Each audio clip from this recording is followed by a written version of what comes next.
Praise the Lord. Welcome, welcome, welcome to Also of Manna. परमेश्वर को बेहद धन्यवाद प्रियो। वो परमेश्वर महान है, वो अद्भुत है। निश्चित तौर से वो हमसे बेशुमार प्यार करता है। और आपको पता है प्रियो, वो हमारा सहारा है, वो हमारा भरोसा है। आपको मालूम है, लिखा गया है भजन संहिता 5:11 में, परंतु जितने तुझ में शरण लेते हैं वे सब आनंद करें। माय फ्रेंड्स, मैं आपको बताना चाहता हूं, जितने उस पर भरोसा रखते हैं, वो कहता है कि वे सब आनंद करें। आज आपको मालूम है, आप जो उस पर शरण रखते हैं, आप जो उस पर भरोसा रखते हैं और आपने जो उसका अपना सहारा बनाया है, मैं आपको बताना चाहता हूं, आपके जीवन में आनंद ही आनंद और आनंद बेशुमार है। आइए वचन सुनने से पहले हम आराधना करें।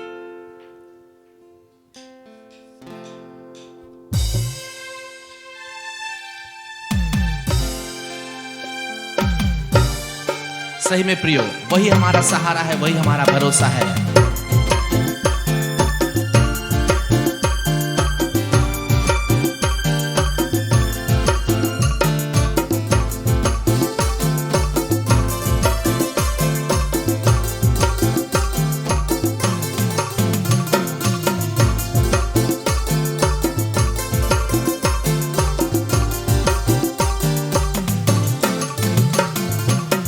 सहारा मोर मसीह सहारा, मोर जिंदगी के यीशु अगुआ।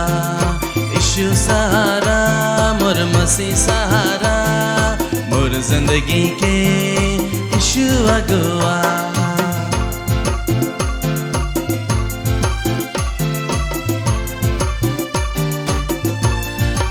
सही में प्रियो, वो परमेश्वर हमारा सहारा है, हमारा भरोसा है। ओह, कितनी आनंद की बातें हैं।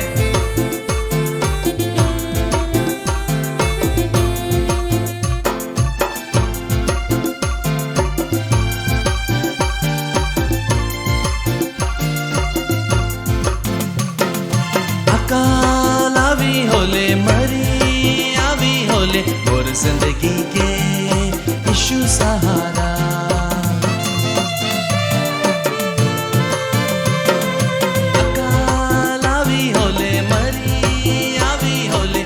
जिंदगी के यीशु सहारा, यीशु सहारा मोर मसीह सहारा, मोर जिंदगी के यीशु अगुआ।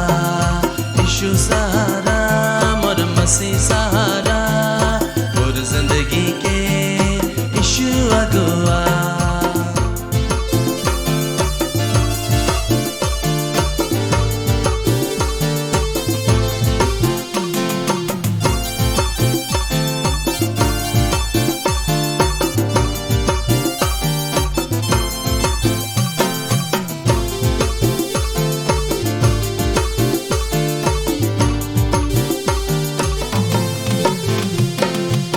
संकट आवी होले, भूख प्यास आवी होले, मोर जिंदगी के यीशु सहारा।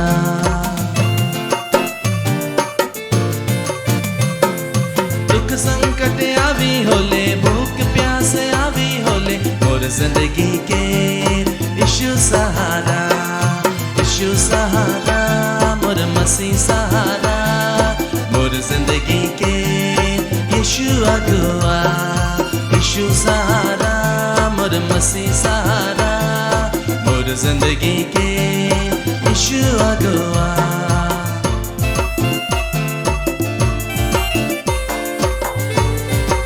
ओह, थैंक यू लॉर्ड। प्रभु तो महान है, तो अद्भुत है, तो पराक्रमी परमेश्वर है।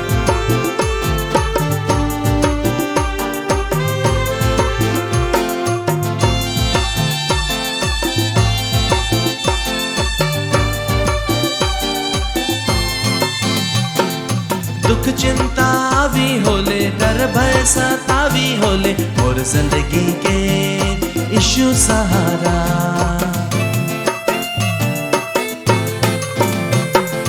दुख चिंता आवी होले, डर भय सतावी होले, मोर जिंदगी के यीशु सहारा। यीशु सहारा मोर मसीह सहारा, मोर जिंदगी के यीशु अगुआ।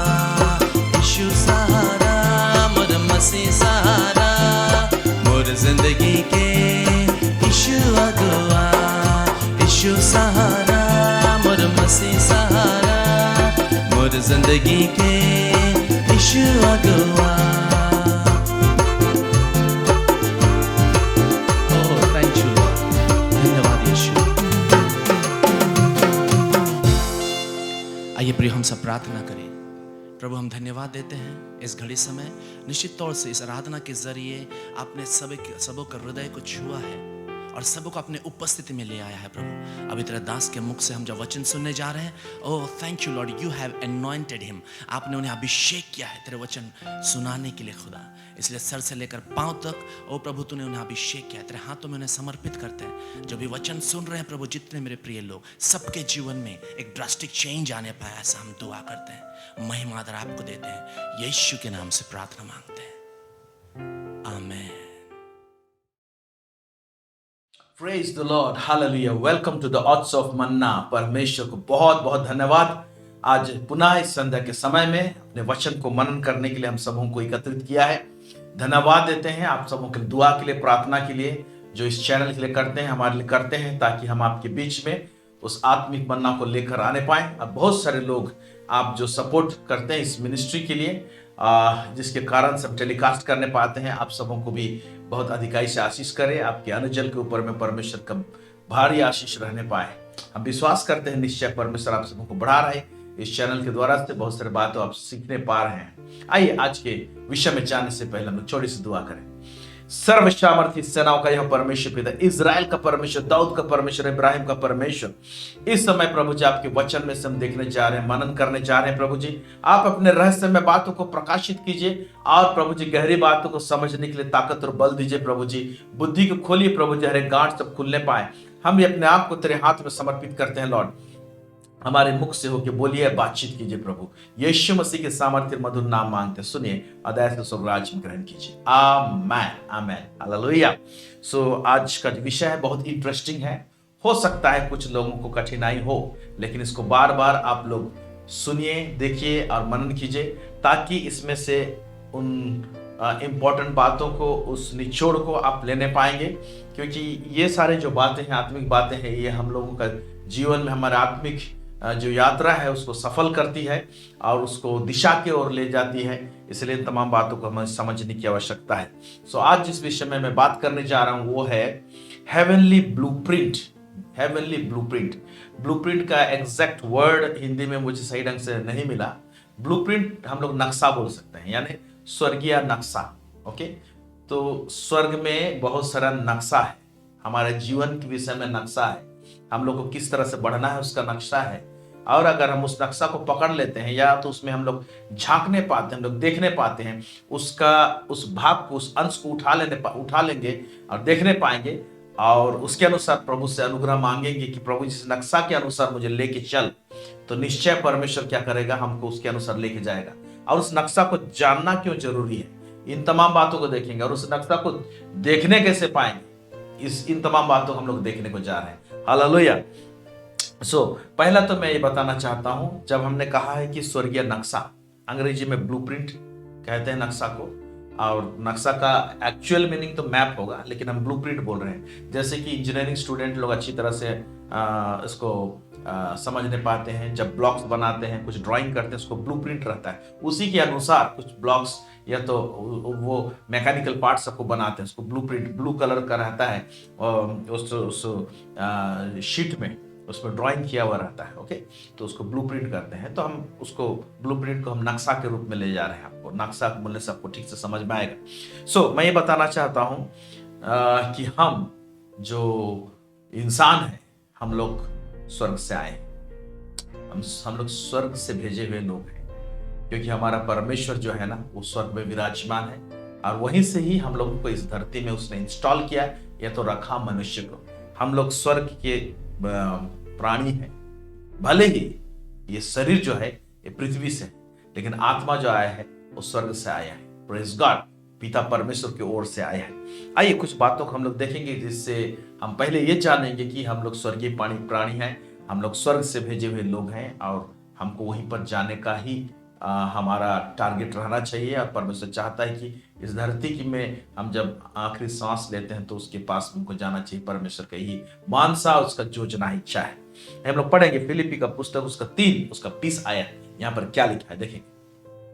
पर हमारा स्वदेश स्वर्ग पर है और हम एक उद्धारकर्ता प्रभु यीशु मसीह के यहाँ से आने की बाट जो रहे हैं। यहाँ पर पहला जो भाग लिखा हुआ है, यहाँ कहता है पर हमारा स्वदेश स्वर्ग में है। ओके, ओरिजिनल देश जो हमारा है वो स्वर्ग है, और इस धरती में हम लोग परदेसी हैं। कहने का मतलब ये है our citizenship is in heaven बोल के लिखा हुआ है अंग्रेजी में। सो हम लोग वहां के नागरिक हैं। हम लोग यहाँ पर इस धरती में हम लोग एक फॉरेनर जैसे हैं यहाँ पर। ओके, हम लोग का स्वदेश स्वर्ग है, क्योंकि हम लोग वहां से आए हैं। ओके, जब वहां से आए हैं और यहाँ पर हम लोग जी रहे हैं, तो यहाँ कैसे जिए कैसे चलें उसका नक्शा स्वर्ग में है। धीरे धीरे हम अंदर गहराई में जाएंगे तो आपको समझ में आएगा। ओके, यूहन्ना उसका 17 उसका 16 से 18 में भी इसी बात का यहाँ पर इंगित किया है। यहाँ पर देखेंगे क्या लिखा हुआ है। जैसे मैं संसार का नहीं वैसे ही वे भी संसार के नहीं। ये यीशु मसीह पिता परमेश्वर से प्रार्थना कर रहा था, और अपने चेलों के लिए जब प्रार्थना कर रहा था वो कह रहा था जैसे मैं संसार का नहीं, इस धरती का नहीं, वैसे वे भी संसार के नहीं। यानी उसके चेले लोग भी संसार के नहीं। यानी आज जो यीशु मसीह का चेला है वो भी संसार का नहीं है। फिर आगे क्या कहता है, सत्य के द्वारा उन्हें पवित्र कर, तेरा वचन सत्य है। जैसे तूने मुझे जगत में भेजा, जैसे तूने मुझे स्वर्ग से जगत में भेजा, वैसे ही मैंने भी उन्हें जगत में भेजा। वैसे मैंने भी उन्हें जगत में भेजा। वो लोग भी स्वर्ग से आए हुए हैं। आप देख रहे हैं, तो हम लोग स्वर्गीय प्राणी हैं।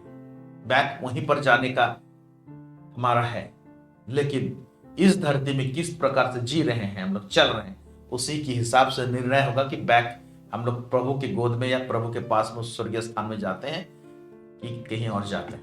ओके, रिटर्न बैक हमको वहीं पर होना है। आमीन। और एक वचन में हम लोग देखते हैं भजन संगीता उसका 119 का 19, यहाँ पर भजन का दाऊद क्या कहता है देखेंगे। मैं तो पृथ्वी पर परदेसी हूँ, अपनी आज्ञाओं को मुझसे छिपाए ना रख। क्या बोलता है, मैं तो पृथ्वी पर परदेसी हूँ, अपनी आज्ञाओं को मुझसे छिपाए न रख।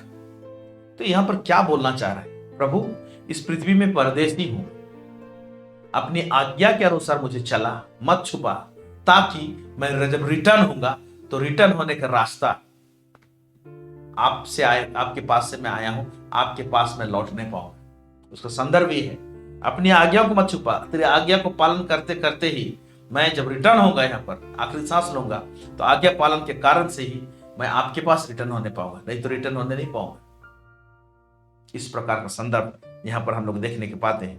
Hallelujah, praise the lord. यीशु मसीह भी जैसे मैं इस धरती का नहीं हूं कहता है, तो स्वर्ग से परमेश्वर उतरा था, यीशु मसीह उतरा था, और जिस इस धरती में उतरा था तो उसने इस धरती में वचन में, परमेश्वर के वचन में अपना ब्लूप्रिंट को देख लिया, स्वर्गीय नक्शा को देख लिया।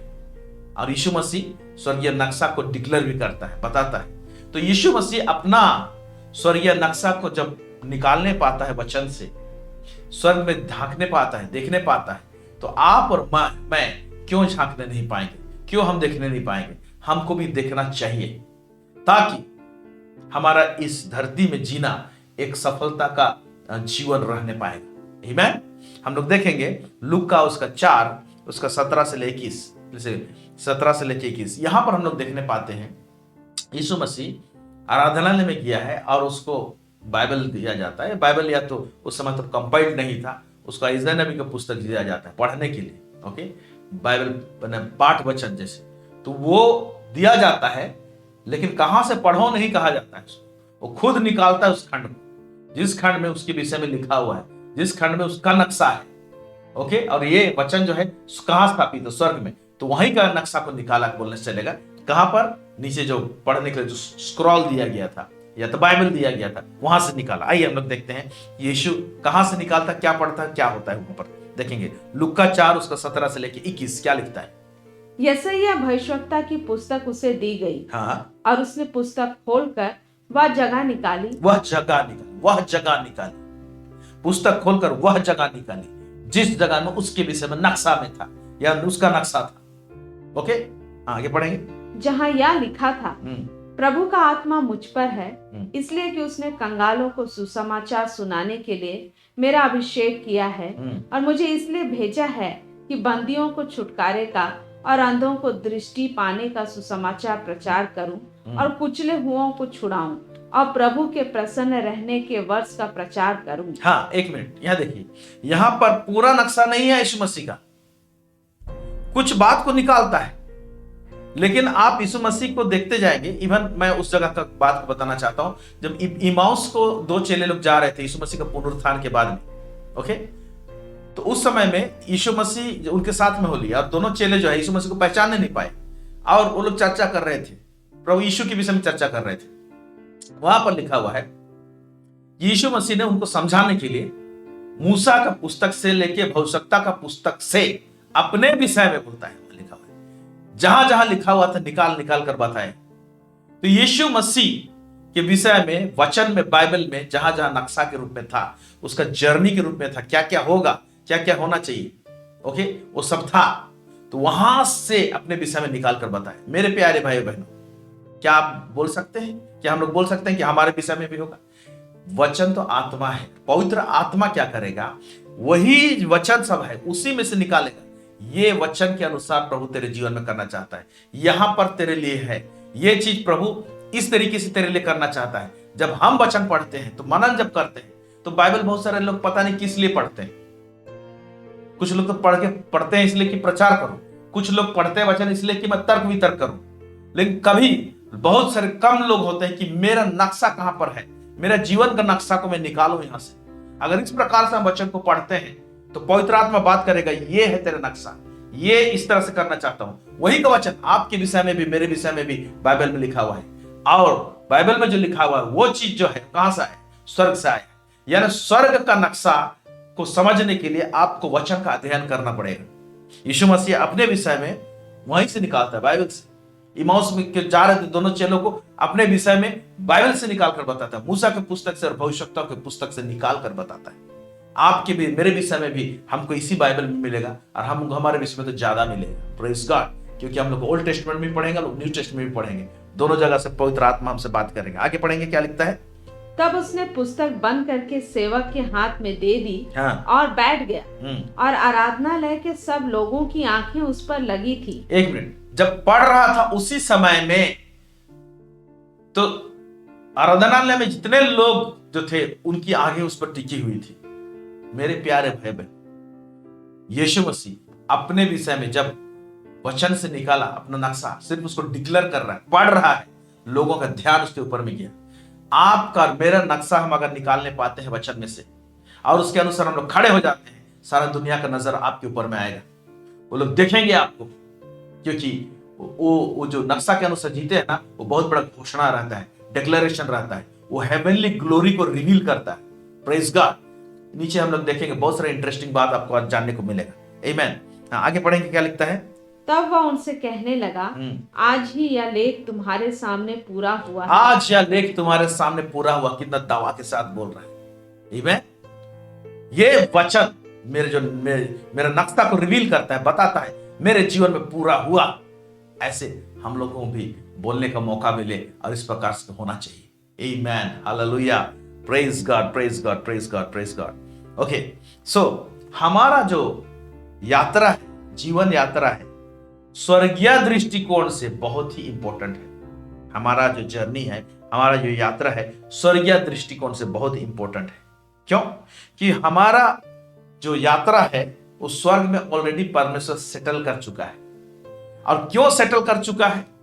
ताकि परमेश्वर का महिमा हमारे यात्रा के द्वारा से प्रकट हो। हमको परमेश्वर आदर देना चाहता है। स्वर्गीय नक्शा के अनुसार अगर हम जिएंगे, हमको आदर जरूर देगा परमेश्वर, ऑनर देगा, लोग जानेंगे, लोग पहचानेंगे, एक असरदार जिंदगी रहेगा और हेवनली ग्लोरी, महिमा हमारे ऊपर में ठहरा रहेगा, जैसे यीशु मसीह के ऊपर में ठहरा था। आमीन, प्रेज द लॉर्ड। तो इसको समझने के लिए आइए हम लोग अब्राहम की जिंदगी से हम लोग समझेंगे कुछ बातों।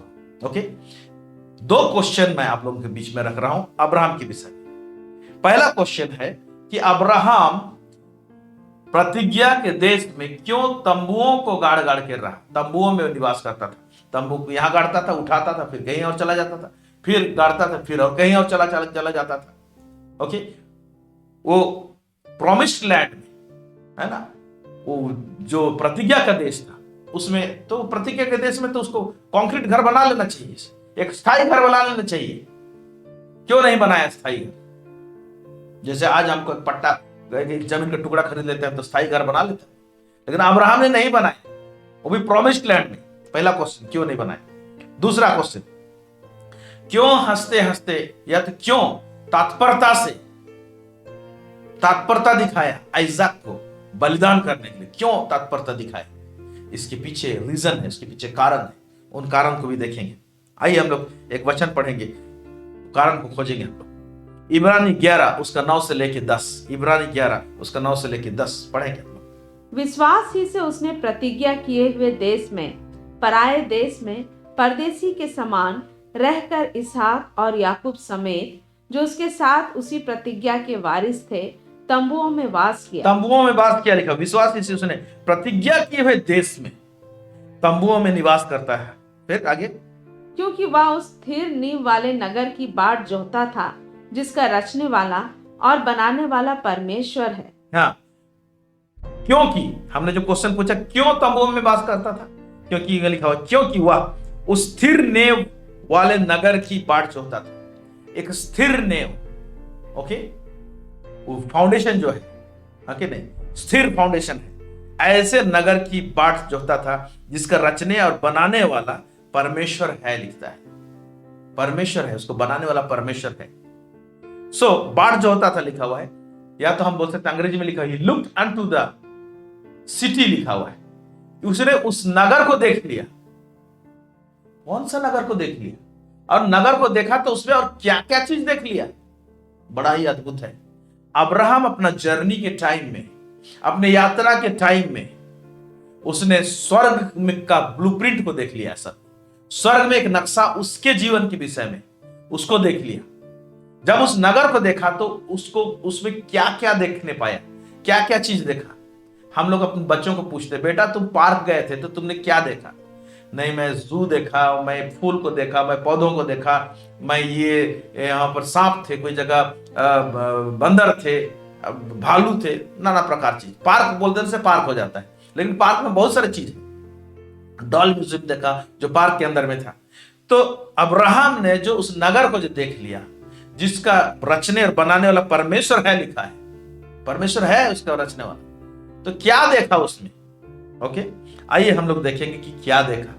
तो उसको बेस से हम देखेंगे, पढ़ेंगे। तो ये इसका चित्रण, ये जो स्थिर नींव वाला जो नगर है, इसका चित्रण प्रकाशित वाक्य में पाते हैं, जिसको यूहन्ना जो यीशु मसीह का चेला है पतमोस टापू में था, तो परमेश्वर ने उसको दिखाए।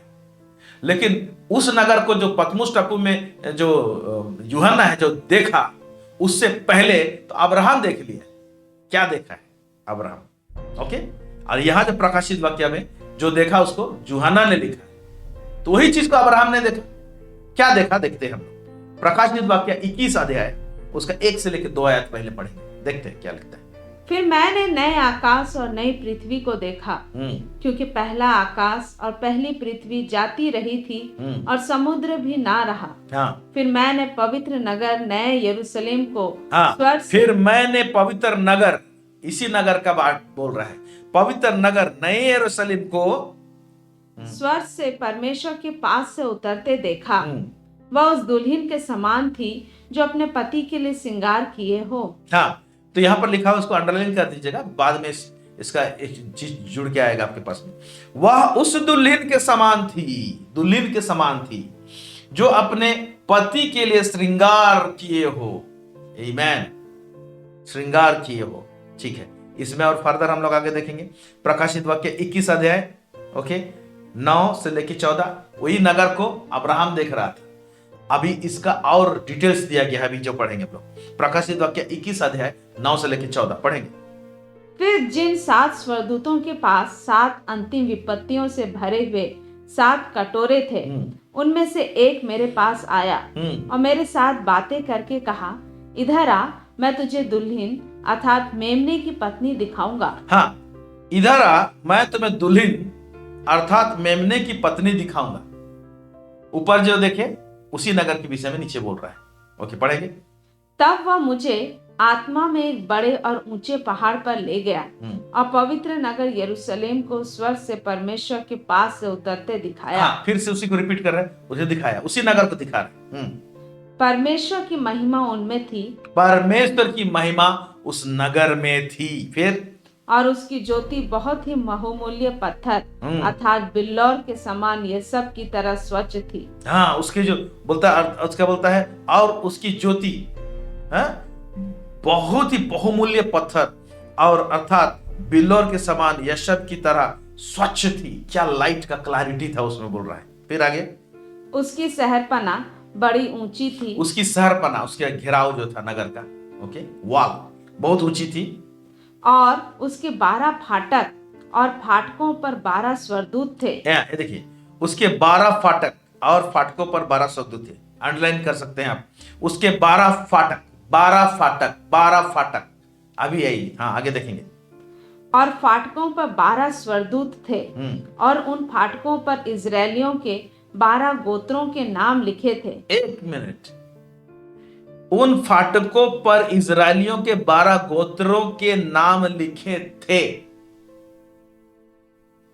परमेश्वर एकदम आदि से ये सब चीज को सेट करके रखा है स्वर्ग में। तो जब अब्राहम इस नगर को देख रहा था, अब्राहम के बच्चा पैदा नहीं हुए, उसने 12 फाटक को देख रहा है और गोत्र सबका नाम दिख रहा है। अब्राहम उसी समय से देखने पाया कि मेरे जो संतान होंगे उनका नाम इन फाटकों में होगा। यानी एक एक फाटक जो है ना, दरवाजा है ना, एक एक संतान है मेरे, दिग्गज संतान 12 गोत्र के। अब्राहम का बच्चा पैदा नहीं हुआ है, उस समय झांकने पा रहा है, उस समय देखने पा रहा है। जब इतना सारा चीज देख लिया स्वर्ग में, तो भला क्यों तंबू गाड़ेगा नीचे वो, सॉरी क्यों कंक्रीट घर बनाए। इसीलिए तंबू इधर से उधर ले लेके जा रहा है, क्योंकि ये इतना अट्रैक्टिव है कि इसका नजर यहां आके टिक गया स्वर्ग में। अब पृथ्वी पर का कोई चीज नहीं चाहिए उसको, ओके। और ऊपर जब हम लोग पढ़ रहे थे, वहां पर लिखे, कौन सा जगह में लिखे, मेमने आओ, वह मुझे आत्मा में लेकर कहा और पवित्र नगर यरूशलेम को दिखाया। कहां पर है मेमना वाला चीज? 9। हाँ, पढ़ेंगे उसको। फिर जिन 7 स्वर्गदूतों के पास 7 अंतिम विपत्तियों से भरे हुए 7 कटोरे थे, उनमें से एक मेरे पास आया और मेरे साथ बातें करके कहा, इधर आ, मैं तुझे दुल्हन अर्थात मेमने की पत्नी दिखाऊंगा। मेमने की पत्नी दिखाऊंगा। अब्राहम को भी मेमने की पत्नी का रेवलेशन उस समय मिला, और वो पत्नी जो है वो नगर है। नगर में 12 फाटक है, 12 फाटक में 12 गोत्र का नाम लिखा हुआ है, ओके। उसके बाद में इसहाक होगा, इसहाक के बाद में याकूब होगा, याकूब के बाद में 12 गोत्र, याकूब का नाम इजराइल भी होगा। बहुत दूर तक झांकने पाया। ऐसे ही इसको विश्वासियों को पिता नहीं कहा जाता है। लेकिन ये जो स्वर्ग में झांकना और देखना, ये पवित्र नगर को देखना, दृढ़ नियम वाले नगर को देखना, वो एक दिन में नहीं हुआ, एक दिन का रेवलेशन में नहीं हुआ है। नीचे मैं बताऊंगा कि कैसे यहां पर झांकने पाया, और हम भी कैसे झांकने पाएंगे, कौन से प्रोसेस में जाएंगे तो देखने पाएंगे, समझने पाएंगे। तो यहाँ पर 12 फाटक और 12 फाटकों पर स्वर्गदूत हैं, उन फाटकों पर इजराइल के 12 गोत्र के नाम लिखे हुए। तो मेमने का भी रेवलेशन मिला। तो सोचा होगा ये मेमना क्या है, यानी परमेश्वर एक मेमना बलिदान करे, ओके। यीशु मसीह का चित्रण भी पा रहा है उसमें। तो इसलिए एक मेमना जो बलिदान होगा, ये प्रकाशन पाया। तो उसने इसहाक को बलिदान करने के लिए उसको हिया हुआ। Praise God, hallelujah. मेमने का दुल्हन कहा जा रहा है, यानी दुल्हन में मेरे जो बच्चे लोग हैं उनका नाम वहां पर रहे, मेरा भाग उस नगर में दिखाई देगा, मेरा जीवन का चित्रण उस नगर में दिखाई देगा, स्वर्ग में। तो एक्चुअली स्वर्ग में ब्लूप्रिंट है, उसके अनुसार अब्राहम नीचे जी रहा है, ताकि दोनों मैच करें। Praise God. इसीलिए उसका जीवन काल जो है ना, पूरा विश्वास से भरा हुआ है, फेथ से। और उसको देख के उसके अनुसार हमेशा वो रेडी में रहता था कि आज्ञा पालन करूंगा परमेश्वर का टॉप लेवल का, तब इस नक्शा के अनुसार ब्लूप्रिंट के अनुसार ही जीने पाऊंगा मैं। अब दोनों, मेरा धरती का जीवन और स्वर्ग में जो नगर है वो मैच करेगा, वो ब्लूप्रिंट मैच करेगा, क्योंकि मैं ऐसे जीऊंगा तब जाके ही मेरे बच्चे लोग भी आशीषित होंगे, मेरे जनरेशन भी आशीषित होगा। उसका दिमाग में सेट हो गया उस चीज को। आगे पढ़ेंगे, पूर्व की ओर 3 फाटक, वहां से पढ़ेंगे। पूर्व की ओर 3 फाटक, उत्तर की ओर 3 फाटक, दक्षिण की ओर 3 फाटक और पश्चिम की ओर 3 फाटक थे। नगर की शहरपनाह की 12 नींवें थी और उन पर मेमने के 12 प्रेरितों के 12 नाम लिखे थे। यहाँ पर फिर 12 नींव थी विषय बोल रहा है। ओके, प्रेरित लोगों का नाम भी लिखा रहेगा। कहां तक झांक रहा है ये व्यक्ति? तो उसका पाठ क्या है? 12 गोत्र वाला पाठ। प्रेरित लोग तो बाद के बाद है वो सब, लेकिन 12 गोत्र वाला भाग है वहां पर। Praise God. सो देखिए कि ये अपना जनरेशन को स्वर्ग में देखने पाया कि मेरा जनरेशन कैसे होगा। आमीन। सो मैं ये बताना चाहता हूं, अब्राहम और उसके बच्चे लोग, ध्यान से सुनिए इस सेंटेंस को, वो स्वर्गीय नगर जो है, स्वर्गीय नगर को बनाने के लिए मटेरियल चाहिए। मटेरियल, घर को बनाने के लिए हमको ईटा चाहिए, बालू चाहिए, पत्थर चाहिए, सीमेंट चाहिए, मटेरियल चाहिए। ये स्वर्गीय नगर को बनाने के लिए मटेरियल चाहिए। वो मटेरियल क्या है मालूम? It is deep little bit, जो बता रहा हूं। अब्राहम का जिंदगी और उसके बच्चे लोग ही वहां का मटेरियल है। तो स्वर्गीय जो नगर है उसमें एक एक व्यक्ति का जीवन जो रहता है ना, वहां का मटेरियल बनता है, उस चीज से बना हुआ रहता है ये स्वर्गीय नगर। इसी स्वर्गीय नगर में आपका भी एक भाग है, पता नहीं कोई कोना का एक छोटा सा भाग आप भी हैं। तो आपका जिंदगी इस धरती में कैसे होना चाहिए? कहने का मतलब यह है कि जैसे हमने पढ़ा कि दुल्हन अपने आप को तैयार किया है अपने दूल्हा के लिए या तो हस्बैंड के लिए।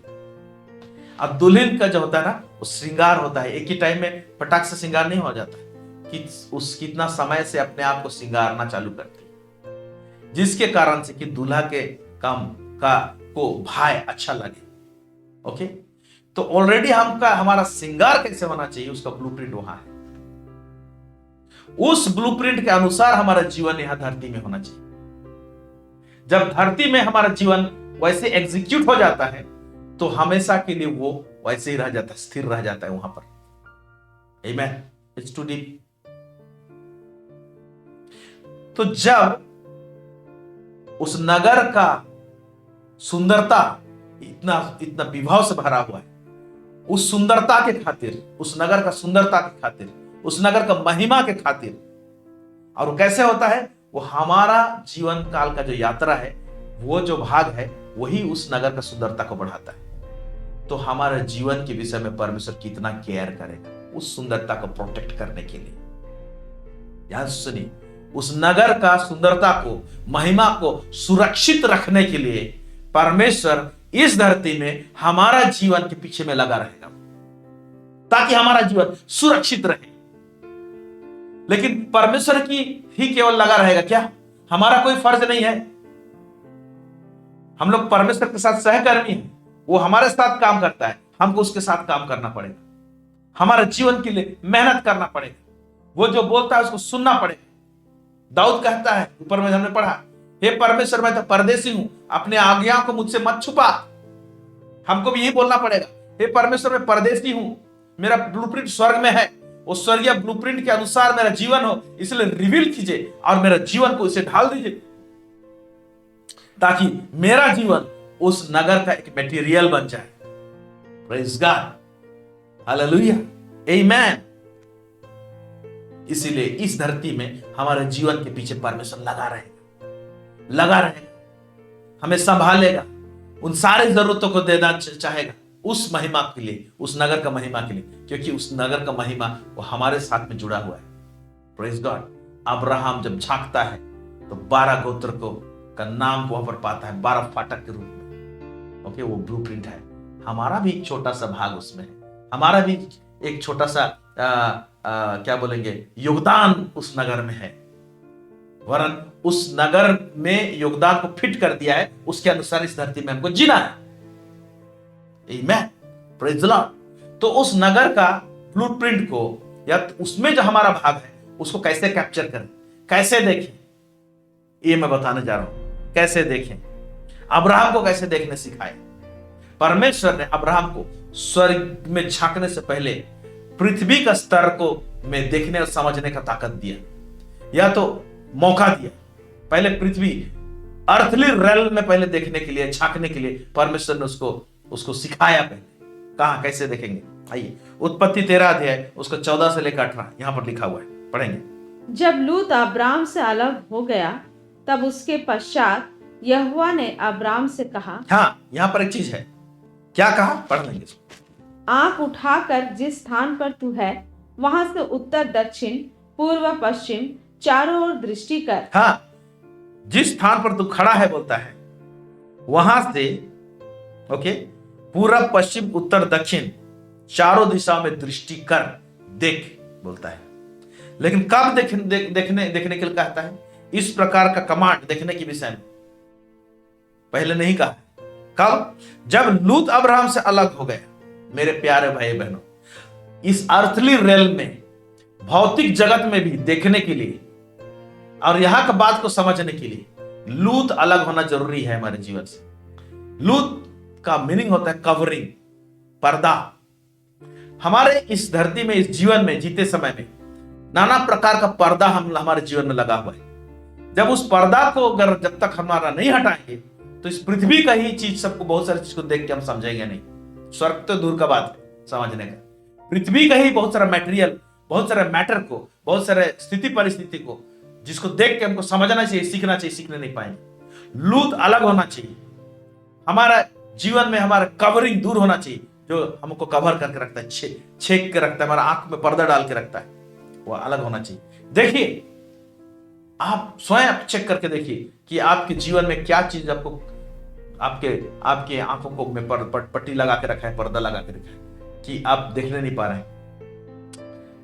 उसको देखने के लिए कहा, फिर कहा, क्या कहता है आगे, क्योंकि जितनी भूमि तुझे दिखाई देती है उस सब को मैं तुझे और तेरे वंश को युग युग के लिए दूंगा। हाँ, फिर, और मैं तेरे वंश को पृथ्वी की धूल के किनकों के समान बहुत करूंगा। हाँ, वंश को पृथ्वी के धूल के किनकों के समान कर दूंगा बोलता है, धूल के किनकों।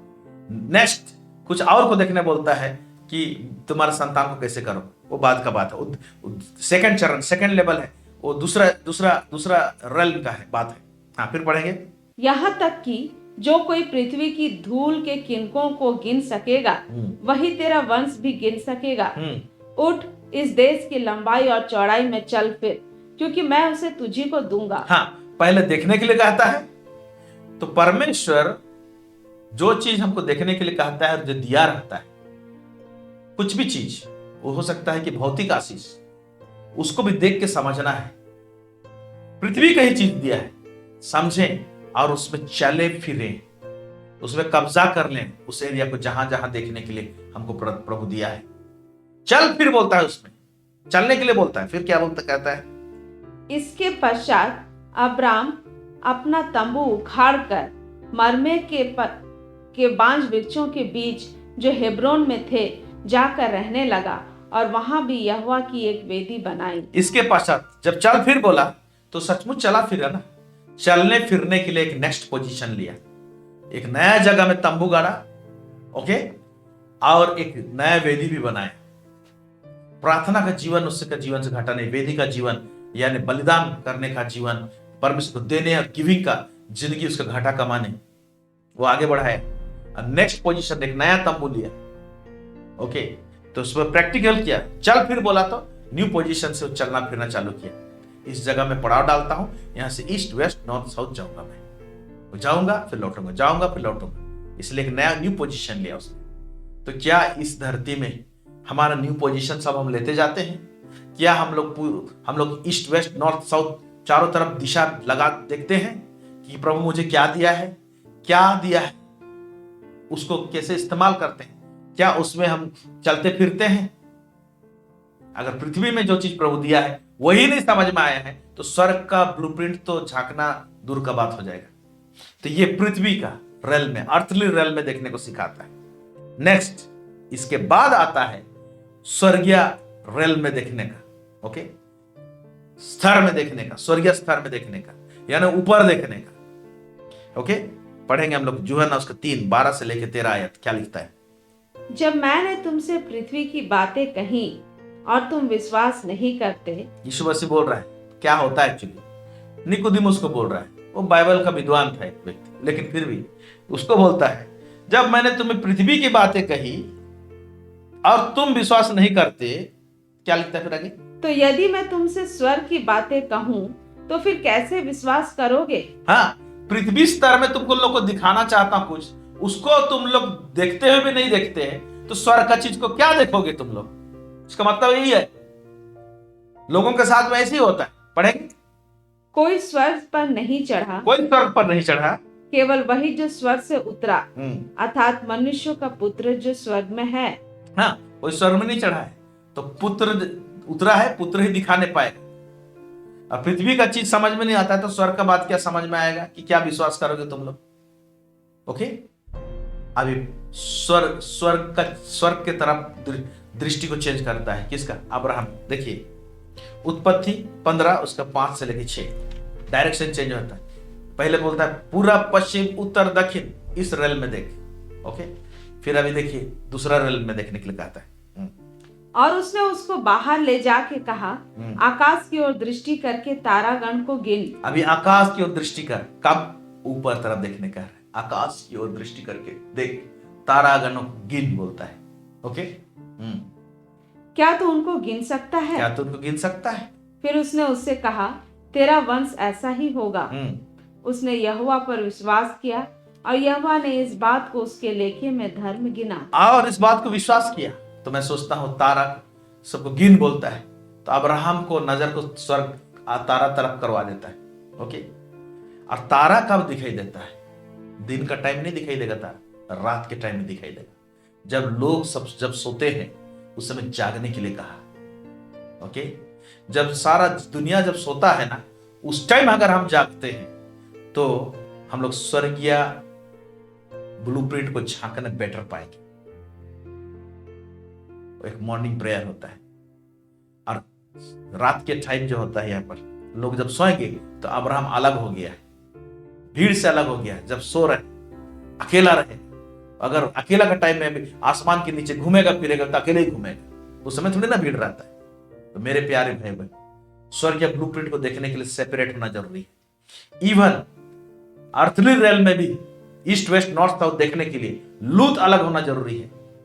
ओके, और रात के टाइम में जब सन्नाटा छाया रहता है उस समय परमेश्वर के साथ में अकेले रहना और ऊपर देखना, यानी स्वर्ग की ओर झांकना, देखना, तब जाके हम लोग देखने पाएंगे जैसे अब्राहम किया और उस पर विश्वास किया। ओके, तो जब तक पृथ्वी का चीज को देख के नहीं समझते हैं हम लोग, तो स्वर्ग का ब्लूप्रिंट के लिए स्वर्ग में झांकने भी नहीं पाएंगे और देखने नहीं पाएंगे। इस तरह कंडीशन है, अब्राहम परमेश्वर ने इसे सिखाया। आमीन, हालेलुया। लेकिन पृथ्वी का लेवल से स्वर्ग का लेवल में देखने के लिए जो शिफ्टिंग हुआ है, उसके बीच में एक घटना हुआ है।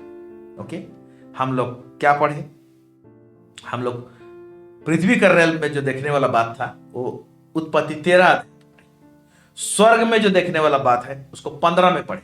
तो 13 और 15 के बीच में घटना हुआ है जो 14 अध्याय में है। बीच वाला 14 अध्याय में क्या हुआ है? वो एक एनकाउंटर है। किसके साथ? यीशु के साथ। क्योंकि ऊपर हमने एक वचन पढ़ा, स्वर्ग पर कोई नहीं गया, वरन स्वर्ग से जो उतरा है वही स्वर्ग पर गया। यानी कौन? वो मनुष्य के पुत्र, वो यीशु मसीह के विषय में बोल रहा है। तो उस व्यक्ति के साथ में यहां पर अब्राहम का भी एनकाउंटर हुआ, बड़ा अद्भुत एनकाउंटर। वो कौन है? मेलिकिसेदेक। मेलिकिसेदेक के साथ में एनकाउंटर हुआ और वहां पर उसका आंख स्वर्ग की तरफ देखना, झांकना, और उस नगर में के लिए आंख खुलना, जो नगर के विषय में ऊपर चर्चा कर रहे थे। ओके, यहां पर हुआ है, इस जगह में कुछ हुआ है। मेलिकिसेदेक आके कुछ किया है इसके जीवन। कैसे जानेंगे कि स्वर्ग के लिए उसका उसका उसका आंख खुला, एक हरकत किया है, वो बाय रेवलेशन किया है। वही टेस्टिमनी है, गवाह है कि स्वर्ग के लिए उसका आंख खुला, या स्वर्ग का ब्लूप्रिंट को देखने के लिए आंख खुला। पढ़ेंगे हम लोग उत्पत्ति। देखिए आज का मैसेज है थोड़ा सा हेवी होगा, जो लोग वचन पढ़ते नहीं है और प्रार्थना में समय नहीं गुजारते हैं, उनको समझने के लिए कठिन हो सकता है, लेकिन प्रभु का वचन है, आप सीख सकते हैं बहुत सारी बातें। उत्पत्ति 14 उसका 17 से लेकर 20 पढ़ेंगे। जब वह कदलोओमेर और उसके साथी राजाओं को जीत कर लौटा आता था, तब सदोम का राजा सावे नामक तराई में, जो राजा की तराई भी कहलाती है, उसे भेंट करने के लिए निकल आया। तब सालेम का राजा मलिकिसिदक, जो परम प्रधान ईश्वर का याजक था, रोटी और दाख मधु ले आया, और उसने अब्राम को यही आशीर्वाद दिया, परम प्रधान ईश्वर की ओर से, जो आकाश और पृथ्वी का अधिकारी है, तू धन्य हो, और धन्य है परम प्रधान ईश्वर, जिसने तेरे द्रोहियों को तेरे वश में कर दिया है। तब अब्राम ने उसको सब वस्तुओं का दशमांश दिया। यहाँ पर देखते हैं हम लोग, है ना, मेलिकिसेदेक जाता है, जिसके विषय में इब्रानी 7-8 अध्याय में आप पढ़ने को पाएंगे। मेलिकिसेदेक जो है ना, वो धार्मिकता का राजकुमार, शांति का राजकुमार कहा गया है। ओके, धार्मिकता का राजा क्या है? कौन है? यीशु मसीह। यहां पर यीशु मसीह प्रकट हुआ है। किस लेवल में प्रकट हुआ है बोलने नहीं पाऊंगा, लेकिन ऐसे प्रकट हुआ है कि भाई इसका आंख को खोला है यहां पर। और उसका सबूत क्या है? ये अब्राहम पहला व्यक्ति है जो दशमांश का रेवलेशन दे रहा है। दशमांश का जो प्रकाशन है उसको डाउनलोड किया, क्योंकि परमेश्वर भी जान गया। या तो यहां पर हम लोग जानने पाते हैं, इसका मतलब स्वर्ग में का चीज को झांकने का क्लैरिटी आ रहा है, क्योंकि दशमांश के विषय में अब्राहम पहला व्यक्ति है रिवील करने वाला, और दिया भी। ओके, और इसके विषय में हम लोग इब्रानी की पुस्तक में हम लोग पढ़ने पाते हैं। इसी से जानते हैं कि उस दिन कुछ हुआ है। तो पृथ्वी का लेवल में देखने सिखाया प्रभु। उसके बाद में यीशु मसीह के साथ में एनकाउंटर हो रहा है, तो उसका आंख खुल रहा है, दशमांश का रेवलेशन पा रहा है, और फिर इसके बाद में जो जर्नी उसका आगे है, तो स्वर्गीय नगर को झांकने पाता है। सब स्वर्गीय नगर को झांकने पाता है, तब क्या देखने पाता है कि उसके 12 गोत्र के अनुसार 12 फाटक है। अरे वाह, मेरे बच्चे लोगों का नाम वहां पर रहेगा, मेरे जनरेशन का नाम वहां पर रहेगा, और उसका कड़ी मैं हूं। और इतना खुशी और आनंद से भर गया, इसीलिए वह मेरा दिन देखना चाहता था, बल्कि यीशु मसीह कहता है, और वो देखा भी लिखा है। कहां पर? मोरिया पर्वत में। इसीलिए इसहाक को खुशी खुशी वो चला गया बलिदान करने के लिए, और यह विश्वास किया कि परमेश्वर उसको मुर्दा में से जिंदा करेगा। क्योंकि यहां पर जब मेलिकिसेदेक से मुलाकात हुआ, पुनरुत्थान का सामर्थ्य क्या होता है, मुर्दा से जिंदा करने वाला, वो भी झलक को पाया है। तो अब्राहम मामूली व्यक्ति नहीं था, रेवलेशन से भरा हुआ व्यक्ति था। ऐसे ही उसको परमेश्वर का मित्र नहीं कहलाया। मित्र के पास में क्या होता है? सीक्रेट्स होता है, दिल का बात सब होता है, एक मित्र दूसरे मित्र को शेयर करता है। तो परमेश्वर बड़े पैमाने में रेवलेशन दिया था इसको। जब संतान ही नहीं पैदा हुआ था, उस समय उसने ब्लूप्रिंट को देख लिया कि 12 फाटक है वहां पर, और उस नगर में मेरा जीवन का अंश वहां पर छुपा हुआ है। उसी तरह से मेरे प्यारे भाई बहनों, आपका जीवन का अंश उस पवित्र नगर में छुपा हुआ है। हो सकता है उसमें से एक ईंट आप होंगे, हो सकता है दीवार का एक कोना आप होंगे, हो सकता है वहां का कुछ एक मटेरियल आपका जीवन है। तो आपका जीवन इतना इंपॉर्टेंट है, इसीलिए हमारा जीवन मसीह यीशु में परमेश्वर में छुपा हुआ है, लिखता है। तो वो जो जीवन है ना, वो हाथ से जाने ना दे। संसार में नाना प्रकार के प्रलोभन है, डिस्ट्रैक्ट करने वाली बातें हैं, पाप में गिराने वाली बातें हैं, संसार परमेश्वर से अलग कर देने वाली बातें हैं। इस सबसे से फाइट करना पड़ेगा और समझना पड़ेगा कि भाई एक मेरा जो जिंदगी है वहां का मटेरियल है कौन? उस स्वर्गीय नगर का, जैसे कि अब्राहम का जीवन वहां का मटेरियल था। आमेन, प्रेज द लॉर्ड। इसीलिए आपका जीवन और मेरा जीवन बहुत कीमती है। प्रभु उसके पीछे में लगा हुआ है, वो खुद मेहनत कर रहा है। यीशु मसीह पिता परमेश्वर के दाहिने हाथ बैठकर प्रार्थना कर रहा है। इतना सारा हमारे लिए जुगाड़ है, इसके बावजूद भी हम लोग परमेश्वर में चिपके नहीं रहेंगे, लिपटे नहीं रहेंगे, उससे भागेंगे, उसका खोजी नहीं रहेंगे, तो फिर परमेश्वर क्या कर सकता है? So our life is so wonderful. अपना ब्लूप्रिंट खोज लीजिए और जान लीजिए, झांक लीजिए और देख लीजिए, परमेश्वर आपके पीछे में है, आपके साथ चलना चाहता है। आमीन। प्रभु इस वचन में बहुत अधिक आशीष दे। आइए हम प्रार्थना। सर्वसामर्थी सेनाओं का यह परमेश्वर पिता, अनादिकाल का प्रभु हमारा परमेश्वर, सचमुच आज अपने वचन से परमेश्वर पिता हमें आपने तृप्त किया।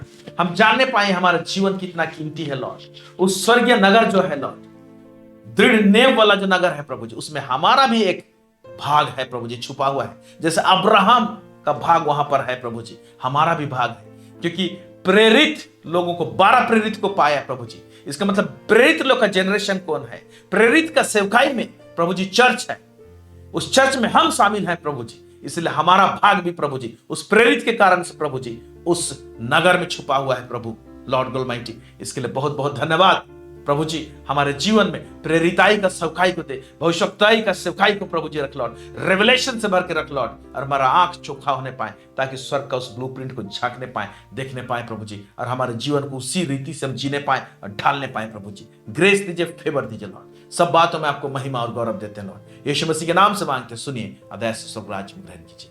आमीन, आमीन। Praise the Lord. प्रभु आप सबको बहुत अधिक आशीष दे। हमारी दुआ प्रार्थना करते रहिए। धन्यवाद हमारे साथ जुड़ने के लिए। Thank you so much.